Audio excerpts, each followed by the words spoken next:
Hello, and welcome to another great episode of Beyond Grit with Robert Young. I'm currently reading the book Awaken the Giant Within by Tony Robbins.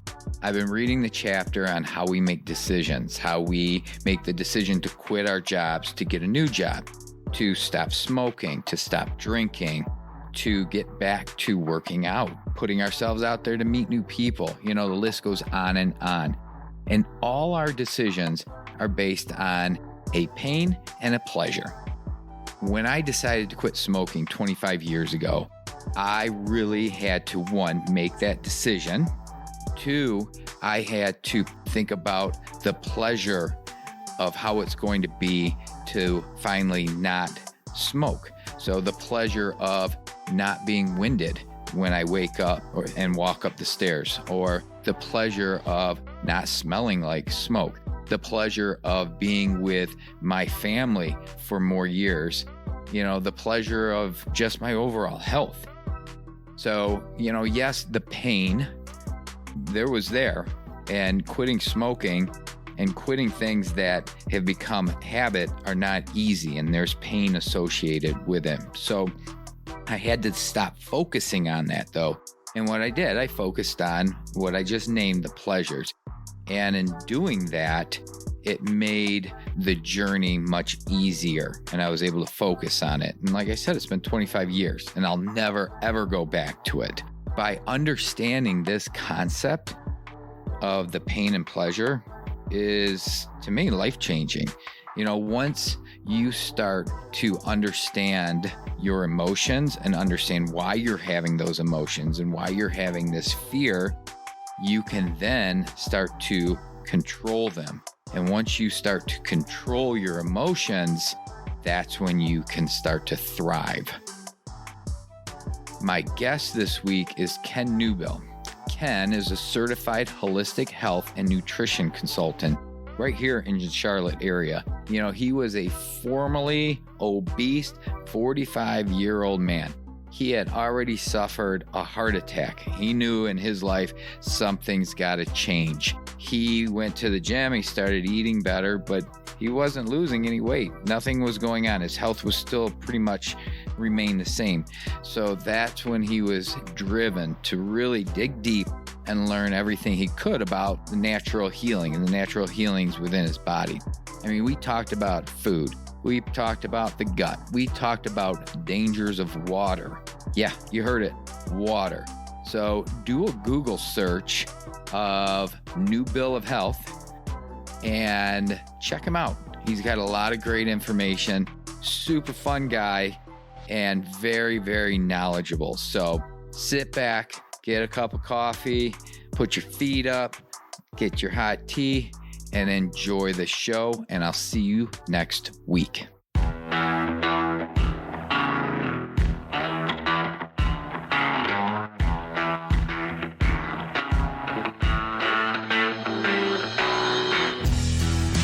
morning, Ken. How are you?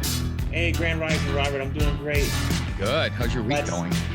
The week is actually going fantastic. I have no complaints at all. We're doing really good, getting a lot of good responses from our clients this week, and bringing on some more people who are trying to change 2022 for the better with their own wellness. So it's been great. That's fantastic. So tell the audience a little bit about yourself and what you do. Well, a little bit about me. I'll start with, I'm a family man. I'm a proud husband and father. I've got two kids, 10 and 7. Been married to my wife now for just over 20 years. We're based now just outside of the Charlotte area in North Carolina. So we've been here for just over 9 years, I think almost 10 years now. Been cool. We came down from the DC area, lived in Virginia for about 13 plus years as well. So that's kind of been our life together, over the last 20 years or so. And, I'm a full-time, functional nutrition and holistic health coach.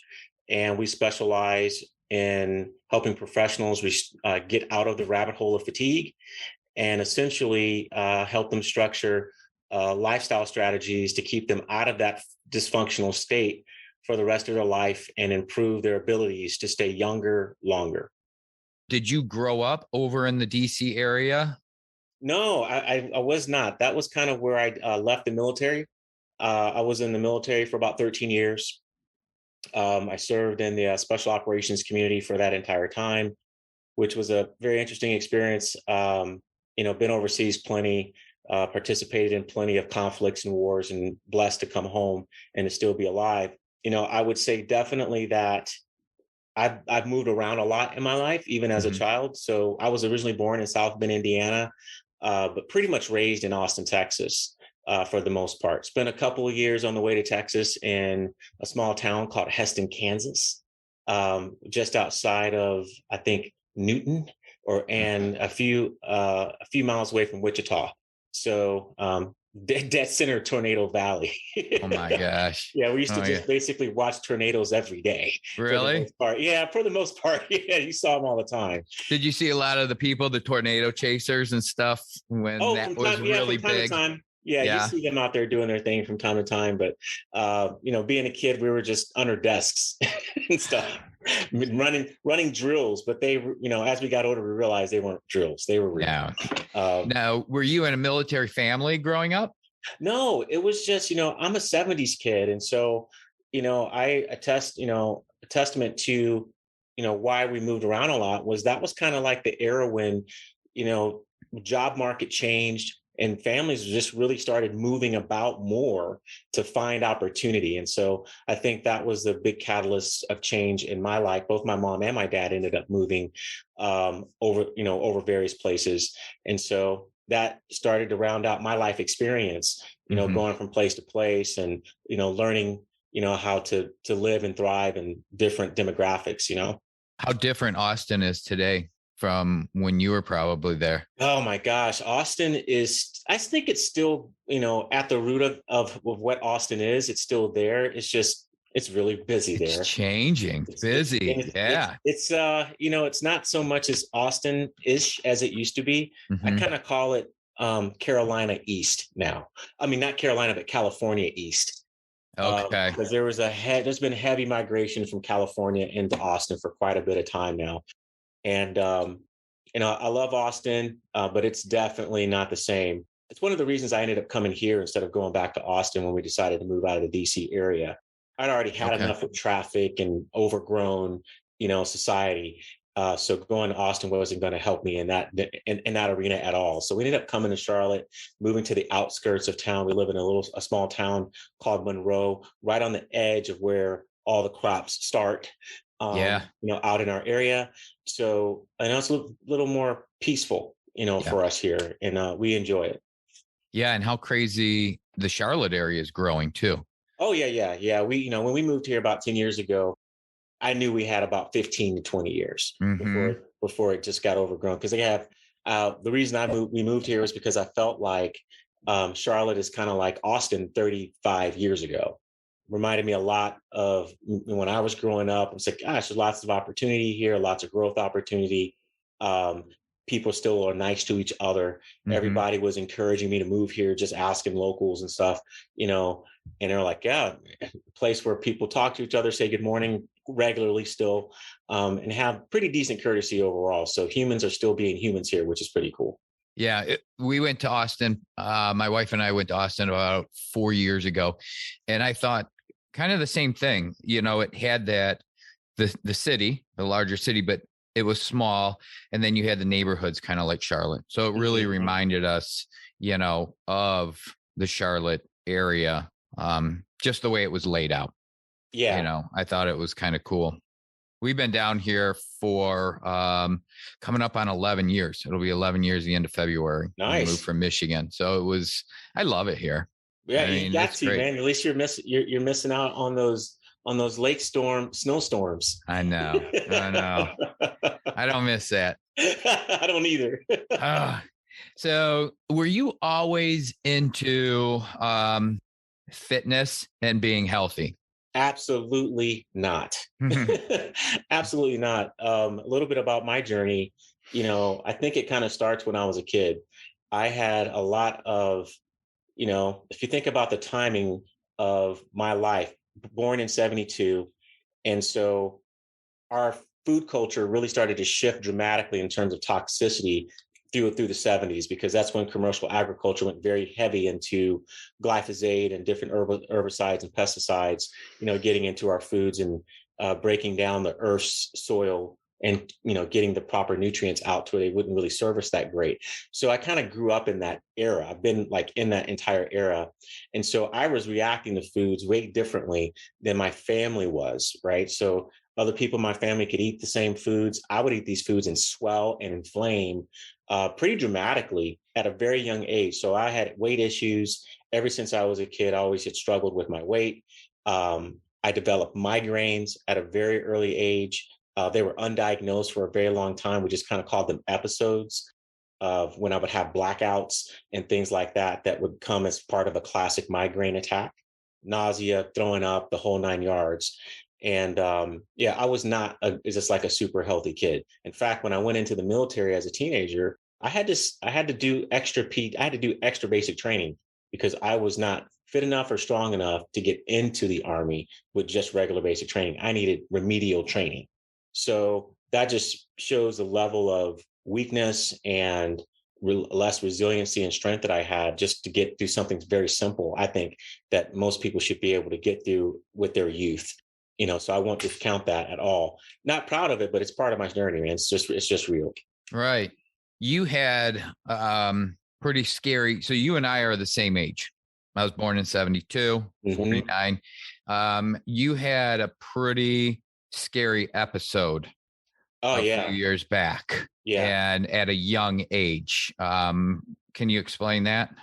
Yeah, I think I like to give some of the breadcrumbs that led up to that. And so, just for those listening out there, if you've had kidney stones, for example, kidney stones are an early warning sign that you could have a heart attack, to be honest, because the kidneys and the heart are very well connected also with the adrenal gland and our gonads. So there's like this, this little consortium of glands and function in the body that are very much connected to certain function and nutritional status. And when they are violated, bad things happen. And so I had a kidney stone year one. I was 36, 37, had another one, 38, had another one. So I gave birth 3 times. And then at the age of 39, heart attack. Bam, bam, bam. Every time I had a kidney stone, I asked the doctor, how can I avoid getting kidney stones? Answer, we have no idea. Right. And I'm like, but you know how to treat them. But you don't know how to stop them. They're like, yeah, we really don't know what causes kidney stones. I'm like, what year is it, dude? Like, seriously, like not even being in the world of wellness at the time, just common sense came in. I'm like, we don't know that? Like, really? For real, for real? And so, no, they had no resources to offer me at that point. But when I had that episode with my heart attack, that was the same day we found out that we were pregnant for the first time, and we were already in our second trimester. So it was, my little heart couldn't take it. It was already, under a lot of duress. I was morbidly obese at the time, easily way over 100 pounds, because I never really learned how to take care of myself. Like the military just kind of saved me by being very active. They don't teach you how to eat. Okay. Yeah. So, they give you lots of crap foods in the military, lowest bidder foods, if you will. And so you don't really learn anything about how to take care of yourself in that respect, at least back then. I don't know what they're doing now. I've been out of the military since 2004. So didn't learn a whole lot, got out of the military, but I still had my get up and go attitude that I learned in the military. So I started pouring myself into my first business, which was a mortgage brokerage firm that I had for about a dozen years. So that level of pouring into something, I really pushed myself too hard. And that's why I focus on fatigue management with my clients, is because I literally drove myself into the ground. Just not knowing how things work, not how to take care of them, not paying attention, and just being super focused on the dollar and, becoming successful. So it's, those are the traps that are out here that are laid for us. And if you don't pay attention or know how to navigate those experiences, they can lead to your demise in short order. So had that heart attack, survived it, thank God, and kind of woke up with a vigor to get some things figured out. Ultimately, because I had a baby boy in the way, that was going to be in my arms within 6 months. So it kind of gave me a bit of a mark on the wall. But I was lucky enough, back then, you remember my my fitness pal back then in those days was like beta mode, was not the app that we know of it today. Best feature back then, blog and forum. That was the best two features that they had, because you got to share information and get to meet other people. And one day I saw a guy on a forum, and he was just so angry at rice. I just didn't even know what to say. I hadn't followed him for a while. And I was like, hey man, why are you so upset with rice? Like, really, like, what's up? And so he started sharing some information with me and led me to some resources. And that's when I kind of really started my journey, because I was failing miserably, to be very frank, up until that point. I was trying to pull my stuff together for about 60 days. I just hurt. I was sweating a lot. I was having lots of metabolic malfunction. And this was after the heart attack. Absolutely. So I, got up and said, okay, I need to go do something. Let's try to, course correct this before I die. Not sure if I'm going to get another shot at this. So got into it. And really, like, the first 60 days, it was just all guts, no glory. So I was putting all the work in. I was hitting 2 a days, doing the best I could, and nothing was really happening. I think in like 60 months, I might have dropped like 6 pounds. So I was getting stronger and faster, but the metabolic dysfunction in my body was not adapting to what I was doing. In fact, I was working in direct conflict with the conditions that I was dealing with, that I would later learn. And so through reading a few books, that year, and applying some strategies, I was able to drop like 70 plus pounds in less than 6 months. Wow. So I met my goal to be under like 200 pounds by the time my boy was delivered. But I knew that was only phase one of where I really needed to go. And that the rest of my life would, I adopted that lifestyle mentality that year. That was probably my saving grace, was just, getting out of that short-termers mindset and thinking about going long and going the distance for life and making a true lifestyle commitment to myself. And when did you decide that, like, this is where I'm going, and you left the mortgage industry? Because that's a big leap. You're leaving that to move on to something that is quite new to you. Yeah, part of my healing was closing down that mortgage business. I went to work for an IT company out of California for a bit of time, for about 6 or 7 years, as part of recovery and just getting out of that intense stress mode, with everything being on your shoulders every day, being in business. And I was waiting for my next bright idea. Like, what's the next great thing that I want to do for myself and get back to, being an entrepreneur. So that was a decent experience. But through that time, as people saw me transforming dramatically, I got asked a lot of questions. A lot of people wanted to talk with me. What are you taking? What are you doing? All this other stuff. So I started Newbill of Health like in 2011, 10 or 11, just kind of on the side to help people with products and consulting, and just a little bit on the side in between, work and things like that, kind of a weekend hustle. And it was great until my tenure with the IT company was kind of coming to a close, and lots of things are leading up to that. The universe was just kind of saying, you need to make a move. I was being pulled more and more, into the nutrition and wellness space. I had already gone through some holistic health certification courses, went to global nutrition, medical out of California for about a year, and really started to seep myself into going deeper within my healing, because I kept understanding that it wasn't just about weight. I had things to work on deeply within me, and others did too, but we're just not taught about it, for the most part. So I just want to get educated, very educated, to help myself and to help my family. Yeah. I mean, growing up, and like you said, growing up in the 70s, we had the food pyramid, and we still have that food pyramid today. And I can't believe that they still teach that. Yes. And it's so antiquated and so unhealthy. But I know, when I was growing up, and my family, they never equated food with health and the effects that food and what you put into your body produce. and how they can either completely harm you or they can help you. It's like putting good gas into a race car or horrible gas into a race car. What performance are you going to have? It's 100%. So explain how the functional nutrition part of it differs from our regular medicine. Well, I'll talk about it from my approach, because I think when people talk about functional medicine and functional nutrition, you can run into some dogma.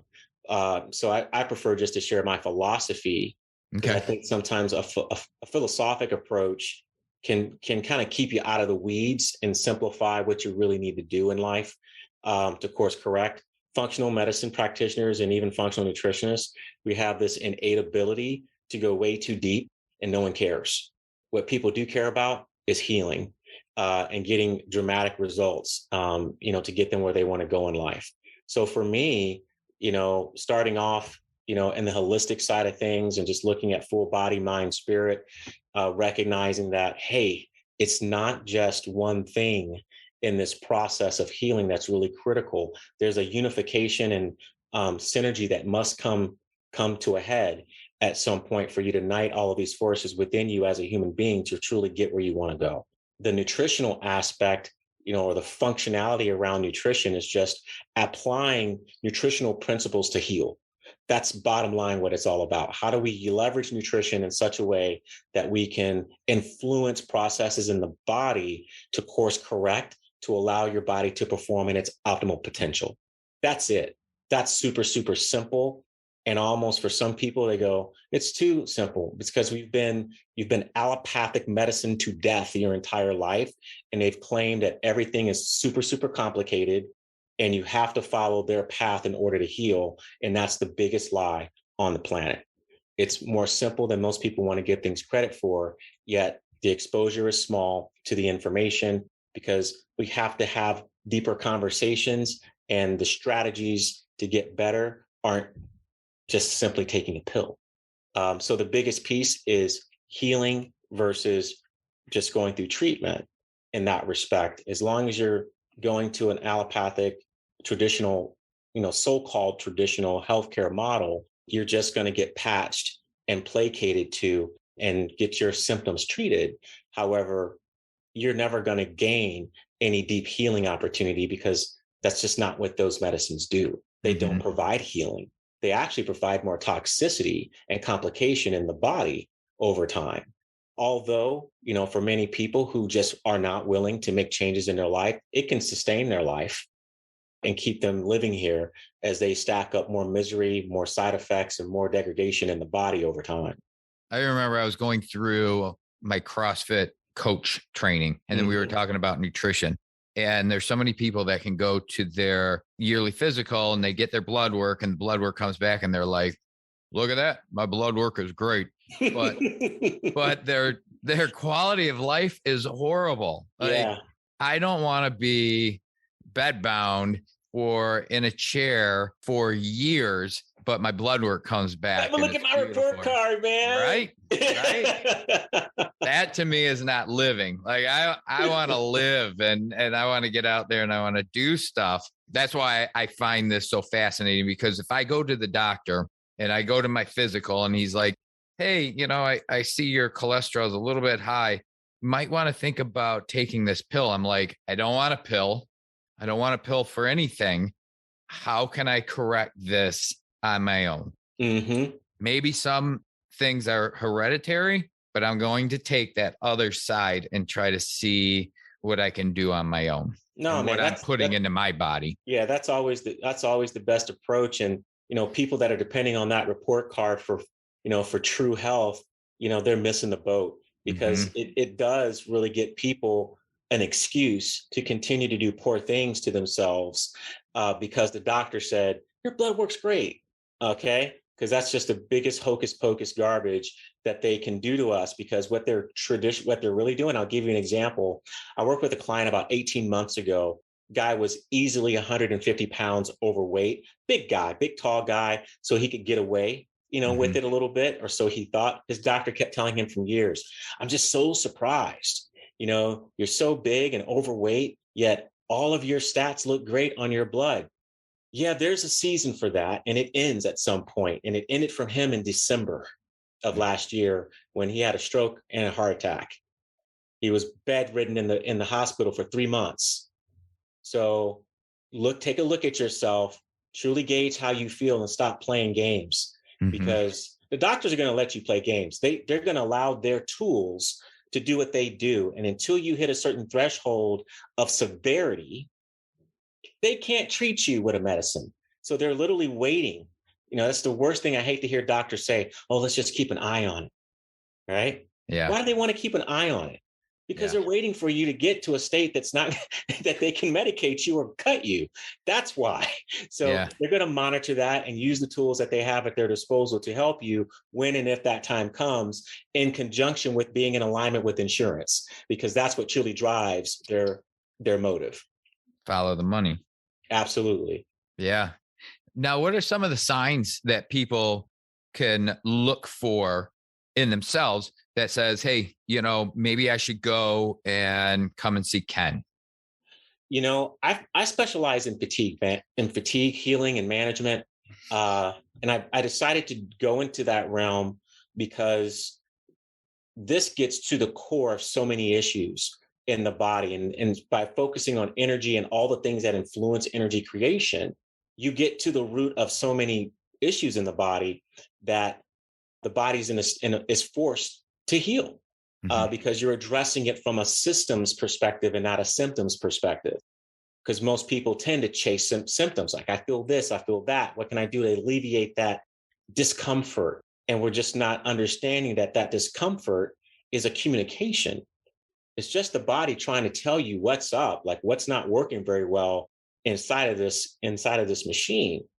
So if you are, and most of my clients tend to be over 35, just to be quite frank, because this is when things really start adding up, and they've tried the pill approach, they've tried different methods, still not working. They truly haven't developed a skill set, mindset, and strategy to truly get themselves out of a state of imbalance and illness, at their core. So simple things. How many things have now accumulated symptom-wise in you that you never had in your 20s, your lower 30s, and all of a sudden now you're feeling old in your 30s. You can't sleep, right? Your sleep is horrible. Your recovery from working out is horrible. And there's various stages to all of this. You're sleeping and it doesn't matter. You're waking up and you're like, I'm still exhausted. I could sleep for 12 hours and it just would not matter. I'm still waking up completely tanked. So we've got all this misregulation within the endocrine system. The gut's probably blown out. If you've been eating crap food most of your life and you're just waking up to that, your gut's broken, because I'm like, you and I are both about to hit our 50th birthday this year. And the generations two back from us, they're dealing with levels of toxicity that are 10 times higher than you and I dealt with coming up at their age. So they've got the purest, highest potency of toxicity that I believe we've ever had on Earth. And so they're feeling they're feeling older sooner because of it. So they're getting quote unquote old people malfunctions in their 30s. I just couldn't even imagine being 30 and feeling old. No. Right. But it's very common now for those individuals to feel super fatigued, low libido at 30. Wow. I can't perform in bed. I need to get the blue pill. My brain is not functioning right. My mental focus is garbage. All of those so-called normalized symptoms, that we just accept as part of age. I just challenge people to first, recognize that you don't have to keep any of that, because you didn't have any of that when you were 18, 19, or 20. So why do you think that just because you hit a certain age limit that now this is what's for you and the way that life has to be? That's up to you. That's funny that's a real thing, because you go to the gym and you meet people and they're in their 30s and they're like, oh man, I'm so tired. My knees hurt. I'm just getting old. And I was like, you're not even close to being old, right. And that does make sense, because our food and the supply is let's make it bigger. Let's make it faster and get it out there and sell more. Bigger, faster, and it's bigger, faster, and weaker. And weak. Yeah. Food is weak. I'm just not one of those nutritionists that are gonna tell you food is medicine, because it ain't strong enough it's not strong enough to cope with the issues that we are dealing with today. You need assistance, you need supplementation, you need all types of strategies now to help you get out of the hole you're in, and then learn the dynamic you and how to influence your balance for the rest of your life. There's cycles everyone is going through, especially women, which are like 90% of my clients are women. So they're always going through all these various cycles. They get put on birth control very early in life, and they have already set up many diseases just from doing that alone. And they've set up their thyroid problems, adrenal issues, gut problems, and energy issues early on in their teens, and they have no idea. So how do you evaluate people? If I came to you and I said, this is what's going on. So what are like the first steps that you look for? Or do you do a food toxicity test or sensitivity test and things like that? Explain. Yeah, my approach here is really more around cellular nutrition. So we start with doing an investigation of your dynamic mineral pattern at a cellular level. So we take a hair sample, and we're able to see like what's going on with your macro minerals, your micro minerals, and also heavy metal toxicity, because these are the catalyst for how enzymes work in your body, right? And enzymes drive every process in your body, yet we don't really talk about them. And I'm talking about, metabolic enzymes, not just digestive, for instance. So most of us understand, like, we produce enzymes in our mouth and our pancreas and help us digest and break down foods. But there's an enzyme at every juncture of process in the body. Something as simple as understanding how to break down sunlight and transfer that into the active form of vitamin D takes 8 points of synthesis that depend on specific enzymes that are also very dependent on magnesium, for example. So we get right down to that level, because then we can understand the influence of minerals on hormones, acidity levels in the body to help you break down foods in your gut, inflammation markers, hormonal balance, you name it. So we can see so much at that level that it's a beautiful thing. So we start there. Of course, we take a very deep client intake. And as part of that process, we have like what I call like a psychological evaluation for wellness, where we have a special tool that you go through and answer questions. And it feels like a psychological evaluation, but it goes into an algorithm that then associates those symptoms, how often you feel them, and the intensity level that you feel them at. And it correlates them to, well-known nutrient deficiencies, clinical and preclinical conditions. So we use it as correlation, but not as the only information. And that's how we look at all the testing that we do. Another test that we just want to get out of the way as soon as we start is a gut test. Let's just get the stool sample done. Let's go take a nice deep inspection at a DNA level of what's going on in the environment of the gut and how it's impacting you. Because no one, and I mean no one that's living in this country, is free of sin in the gut. If you have not focused on your gut and getting it properly corrected, and you've been dealing with various issues and illnesses for a long time, 70% of your immune system is tied up in that 10 to 25 feet of your small intestine. Okay. So if we know that information, why not address it? Let's just get right to it and do that inspection, so that we can bubble what's left over to course correct kind of right to the top. And so just by working with a few different tool sets on any client that walks in our door, we get a very good inspection on what's going on. And we can start to influence those processes that are broken or just in dysfunction or imbalance very early on in the process. And that's one of the things I think that gives our clients a lot of success, is they start winning very quickly when they get here. Okay, that's what I was wondering. Like, how long does it take for people to see results? Because we're an impatient group of people here. For example, I'm working with a Lyme client who's been down the path of Lyme disease with different doctors for about 5-6 years.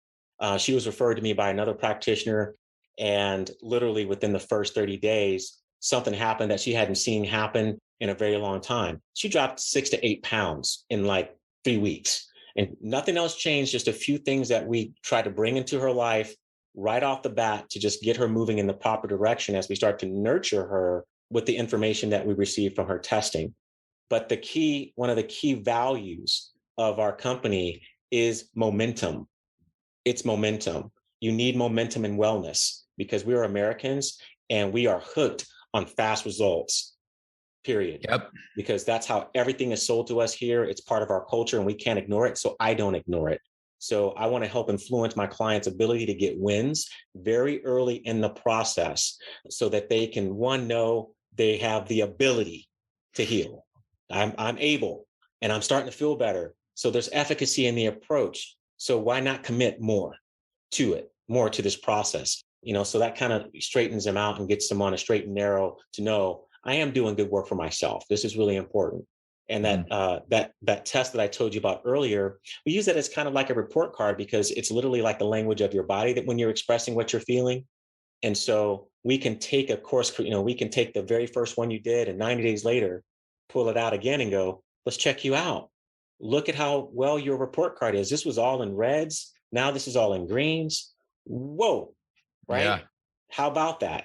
That helps this thing right here. We got to get the mind right so that we can take action and stay in action, with our wellness strategy, because you're not fixing any of this stuff over 90 days, but you're influencing the healing process dramatically in that time to lead you down further, to lead you down the trail to continue your journey. Coming out of fatigue syndrome issues, truly healing a gut could easily take 8 months to 18 months, depending on how severe it is and how much someone is willing to put in the work. Yeah. And abstain from certain things. Are you going to stay off of alcohol to help your gut heal?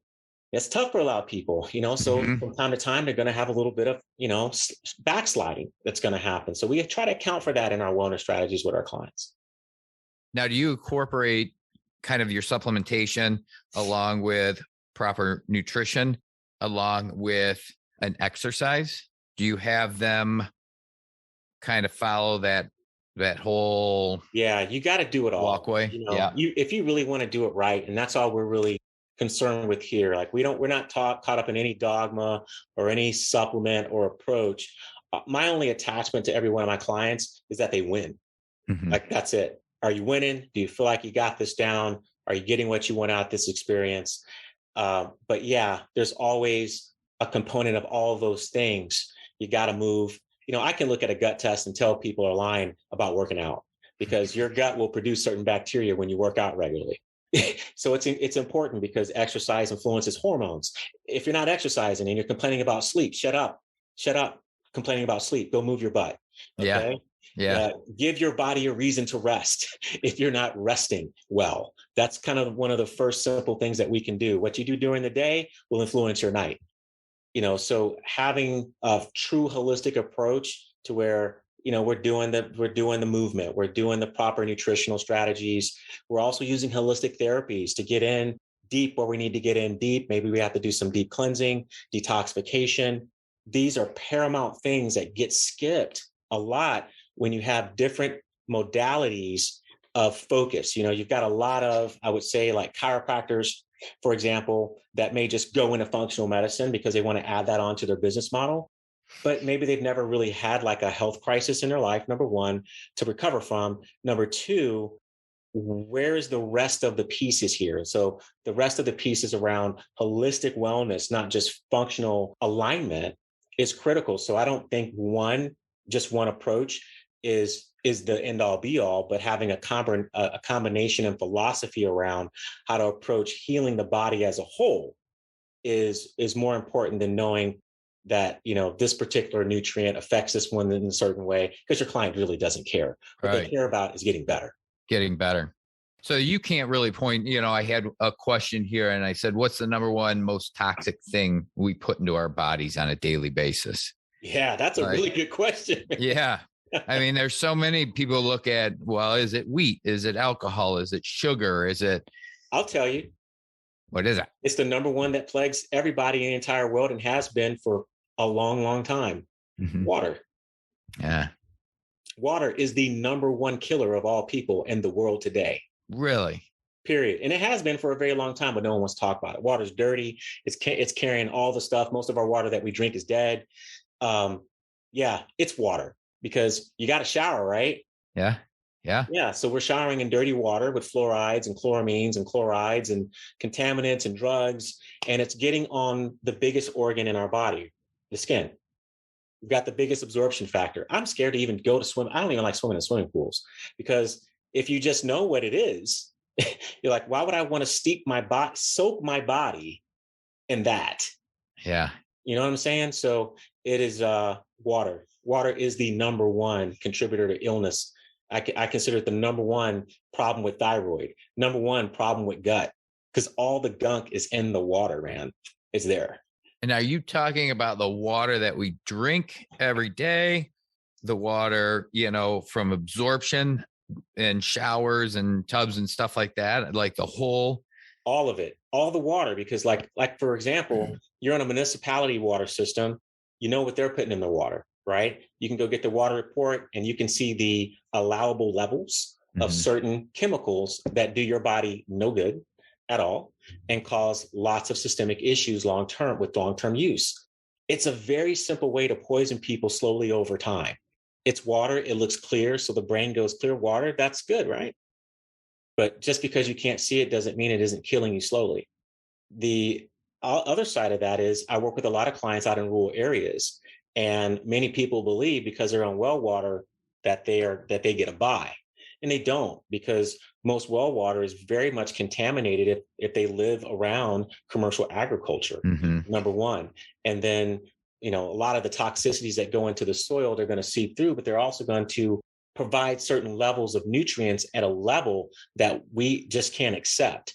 Something like manganese, I see in a lot of rural areas when I'm doing my testing, their manganese levels have become toxic within their bodies, causing all types of dysfunction and regulation with other minerals that are then causing much more breakdown and processes for hormonal regulation, gut health, etc. So it's quite a big picture, right? And that's why, that's my gig. One of my favorite things is I do have a technology background. And so I view the body much like a network. I'm an old network engineer guy. So when I'm looking at the body, I'm looking at systems, I'm looking at networks and how the networks are influenced by each other. What bridges one to another? What biochemical reaction on this side of the equation is affecting this side of the equation?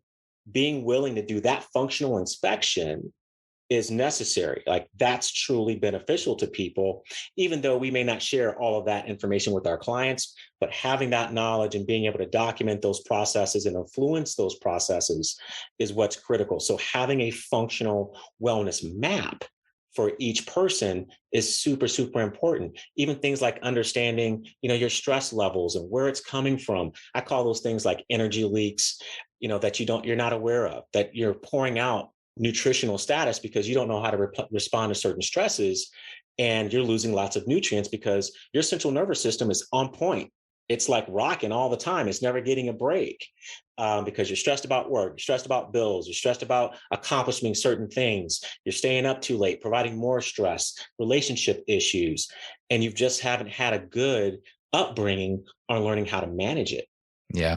Because we're built to handle stress. However, we're not built to handle a consistent stress that never turns off. Right. And we live in that society and everything is immediate. Back in the day, before even the fax machine, you could leave work, right? Yes. Now everything is with us and emails never stop and social media never stops. Everything is going and it's just taxing. But I got to get back to the water. Like, what do you do? Like, I drink gallon plus a day.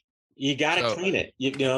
Water, regardless of as much as we want to put our trust in government, you can't, because remember, the government's taking care of a lot of people.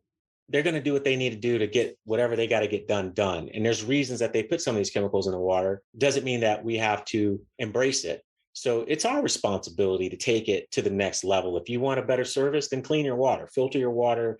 There's many different methods to do that. Get out of plastic bottles of water, stop digesting nanoparticles of plastic voluntarily. So I'm a pretty anti-plastic, water and plastic guy. Let's just avoid it. And that has a lot to do with the fact that when I was in the military, I saw pallets and pallets of the only water that we can eat baking in the sun in plastic bottles every day. Yeah, that just leaching into that water. Just leaching into it. So you don't know the process of how that bottled water got to you on your shelf. I'm sure it sat outside sometime for hours, if not days, before it ever made it into your grocery store. Oh my gosh. It's just a reality. Yeah. It is. It can be upsetting, so a lot of my clients initially, as we're revealing truth and making them think about certain things, it can bring you to a level of anger. And I can understand that. But guess what? I'd rather anger you and get you to make the right decision for yourself and save your own life and that of your families, because that's what's important at the end of the day, to get our emotions out of the way and to take some action. Maybe that's what's going to motivate you to make the change when you recognize, really, there's people out there that are okay with hurting me. Oh yeah, there's plenty of people that are okay with hurting you, and they're doing it to you, whether you know it or not. So part of our journey together with my clients is exposing them to the battlefield of wellness and letting them know where the landmines are, where the snipers are, where do the dangers really lie? And then gently showing them how to go through each piece of that and formulating their strategy of how to address it. Man, I know I've seen, I went to a person that I had on the podcast. I went to her house and she showed me her system and her water treatment system and all the filters. And I looked at it, I was like, well, that's cool. I like water, but what you just said was the last thing I thought that you were going to say. Water's number one. And I say that because I started with food, right? But at some point I had gotten all my food legit. I was lucky enough to start my wellness journey in the Virginia area. So I was able to get all my grass-fed meats and poultry and all that good stuff directly from Joel Salatin, who's, he's like the forerunner of, sustainable and biodynamic agriculture and farming. And, he's kind of the poster child for that many have been mimicking for years at this point. So I was blessed to have that. We had plenty of farmers markets around the area that were making great food. So that's kind of what I just jumped right into it and started taking in all my foods from there. I started growing some food as well on a balcony in a high rise, just to get something going, because I recognized every time you eat something that's not grown by you, you only accept a risk. Well, what about the organic food at the grocery store? Yeah. So all the food in your grocery store is dead. It's dead. It's dead enzymatically because they kill all the enzymes so that the food can sit on your shelf and transport for weeks at a time without spoiling. And enzymes on the food are strategically set up to help you digest that food. Okay. Now, the enzymes on the food are just enough to digest that food. They do not encourage any other enzymatic development in your body, right? So you need to influence that in other ways. But if you're taking in food that's already dead, okay, so when people talk about living foods, well, how live is it? Because you want to go into the raw foods movement and get all that stuff. Okay, but where are you getting your raw foods from? Because we can get really anal about all of this stuff. And that's a very dominant factor when it comes to digesting and breaking down your food. You're enzymatically depleted from even starting that food. So why do so many people have problems eating raw when they start? Their guts are sterile. They haven't been putting any enzymes and probiotics in their guts for years. Now, all of a sudden, you're bringing in these foods that are harder to break down. You probably don't have good stomach acid at this point if you've been living a standard American diet. So there's complexity here, but it's not complicated. It's just complex. Okay. Yeah. That's why you go to professionals for complexity, so they can help simplify what you need to do, to get you where you want to go. But yeah, man, just organic food, is it a step up? Yeah, a little bit, I think. But in reality, I will be so focused on having a daily detoxification regimen to deal with the chemicals in the foods that we are kind of have at our disposal. Like these are the options that we have.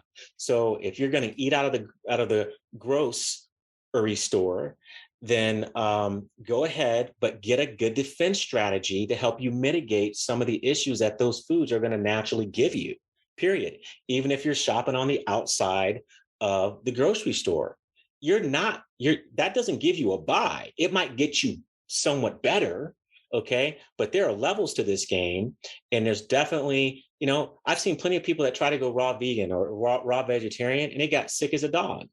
They were taking in way more toxins than their body had ever taken in, right? They were dealing with fibers they had never dealt with before. They were, and I'm doing the right thing, and they're forcing this thing to happen. I'm like, your body's not ready for all of that. You need to nurture your systems first and get better at breaking down foods and improve your digestive abilities before just jumping right into something like that. So then that creates what? That creates dogmatic thinking. Oh, that doesn't work, right? Type thing. Yeah, because I tried that and it made me feel horrible. Yeah, for a lot of people, it does, man. Yep, it does. If you're not everybody's built to do that. If you're experiencing hypothyroidism, for example, and probably 70% of the women in this country are dealing with that, and it's undiagnosed, you're not going to be a good converter of specific nutrients that require converting for us to be able to use them that we could naturally find in animal form. Simple one could be like beta carotene, right? We know we can get that from various vegetables and fruits. People think of carrots when they think of vitamin A, right? That's what beta carotene is. It's a form of vitamin A, but it's not the form that we use. We use a form called retinol. And so the body then has to have the ability to convert that beta carotene to retinol in order for it to be usable to us so that we can actually take action with it. So if we're expending a bunch of energy to try to break that food down and we can't even leverage one of the primary nutrients in that food, we've lost. Every time you eat a food that takes more from you than gives to you, you're losing. You're in a deficit, man. You are in the red. You're in the red. Yeah. No, it's eye-opening. One thing, like you said at the very beginning, all of this is big and science and how it works, but you're able to kind of break it down and make it simple for people and give them a plan. Absolutely. Every now and then I get a geeky client. I love it, because then we can geek out together and they're very interested. And these are kind of like your true wellness warriors. They do a lot of research, biohacking and things like that. But I get those kind of clients because even them, and I believe, even when I don't feel so well, if I get to a point where I need some help, I'm not trying to doctor myself. I'm going to go hire a trusted professional to help me. And then I'm going to use my brain in the process. I'll participate in the process and not just give everything to that practitioner, but having someone inspecting what you're doing at the 30,000 foot level, because you're in the weeds. Right. If it's you're in the weeds and you're trying to do all the things and you're like, I've been trying this essential oil. I've been doing this detox cleanse. I've been trying this stuff over here. And all of a sudden it becomes super complicated because you never mapped it out. Right. You don't understand that, hey, you're taking this with that. But guess what? If you take this with that, that has to be taken with fat. If it's not taken with fat, then this over here has a 50% less absorption factor. So you're blowing money on stuff you don't even know you're blowing money on because you can't even assimilate the nutrient that you're supplementing. Yeah, like I said, it's complex, not complicated, because you don't realize how much complication has been going on in your body for so long. Yeah. But when you start to peel the layers of the onion back and you're working with practitioners, my job is not to hurt your brain. I'm not trying to hurt your brain. I'm trying to get the information to you in a way that you can hold on to it, to where it becomes emotional. There should be some emotional connection to what you're doing so that you have some believability in it and the approach that you're taking to actually execute it. Without that belief, you're not going to heal because you're not going to sustain what you're doing. Man, that was good. That was some really good insight. I appreciate it. I appreciate you having me, man. I'm here to share. I love to run my mouth about this stuff. I'm extremely passionate about what I do. I get super excited every day to wake up and do what I do because I get to see people do some amazing things that they didn't think they could accomplish in their life, man. It's awesome. What's your, now we're going to kind of get back to you again. Sure. Did you have in this journey to get where you are now, Did you have a mentor? Did you have people that you looked up to? I did, and I still do. I was lucky enough to, I started reading books, and, your mentors are with you for certain stages, right? Mm-hmm. Yep. So one of my first mentors, like when I was talking about that guy, introduced me to some literature. First book I read, I think, was Mark Sisson's book, The Primal Blueprint. Dude, I got so excited about that book. I read that book in entirety on a road trip to my wife. As we were going on a road trip, we read it going to where we were going and on the way back. And we changed our life. It really helped her pregnancy. Like I said, we changed our life in the midst of her being pregnant. So a lot of dramatic shift, but I'm a take action guy. And so I was like, hey, we need to do this. I need your buy-in. So I'm gonna read this book to you so that you can hear what I'm hearing. And let's see if we can influence some change from both of our families' lineage. Why can't we be the change agents? We need change agents to break cycles of crap that have been going on in our families for years with cancers and diabetes and, all these cardiovascular issues that we absolutely don't have to have. We don't have to hold on to that crap. Yeah. We can epigenetically flip the switch for ourselves to be good in those arenas. And because statistically, as a Black man, I should be dead or on like 7 medications. And you're not. I'm not on any medications, and I'm still not dead. What's one of your biggest failures and how'd you learn from it? Wow, that's a great question. One of my biggest failures and how did I learn from it? I would say probably one of my biggest failures was choosing push mentality versus flow mentality. And so what I mean by that is because I have some of these discussions with my clients is I listen for very interesting things on our initial discovery session. Words like force, push, gotta, all these very demanding words of oneself that have likely led them to their demise. And they don't know, they didn't recognize this. That's why I specialize in fatigue management is to bring this stuff to the forefront and really help them see that they're the biggest problem of their wellness. And by them being able to get control of that, they can control everything else, from that standpoint. So that was my biggest lesson was get out of forcing and pushing and driving everything and thinking that you have to be that kind of person to setting things up in a way and getting in tune with your world and your universe to know that things can just flow to you without you having to push to go get everything. That was huge for me. And it's huge for a lot of the A types that I'm typically working with, super busy moms, CEOs or C-level executives, small business owners and stuff like that. That's the bulk of my clients because I understand them. I understand what they're fighting every day. I fought it. It almost killed me. So I had to learn how to get through it without killing myself and still be a high performer because a lot of people want to put you into various programs and make you something you're not. And that's not my job.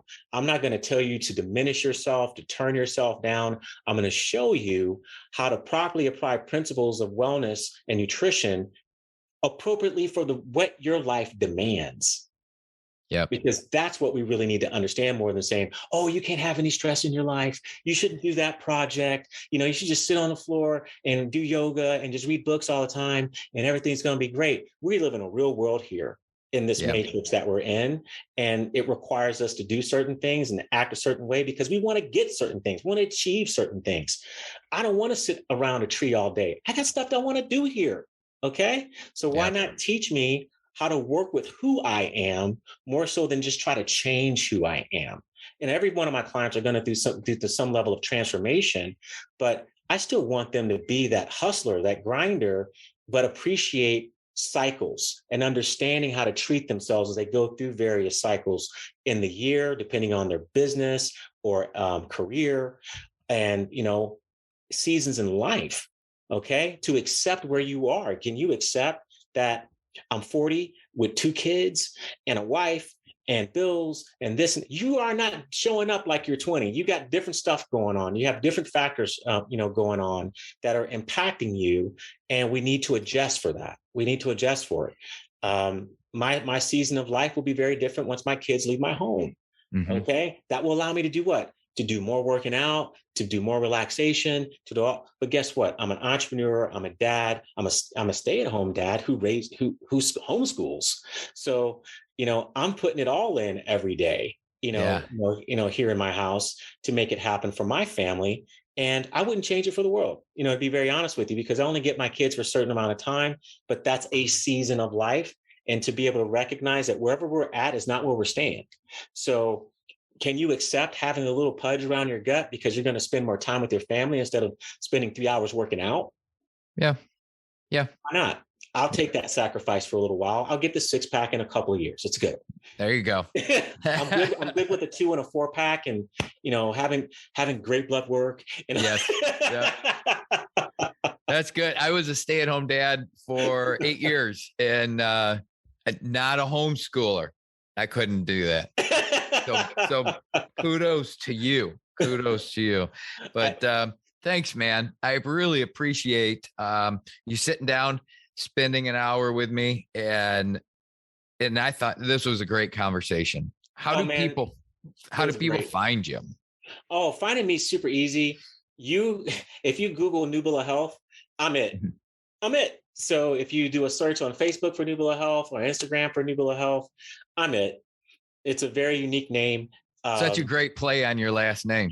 Yeah, I thank my dad for that one, man. I'm like, thanks, Pops. This is going to work out. Yeah. Fantastic. All right, man. I wish you all the best of luck and have a good rest of your week. Awesome. Thanks a lot, Robert. I appreciate you, man. You have a blessed one. You too. All right.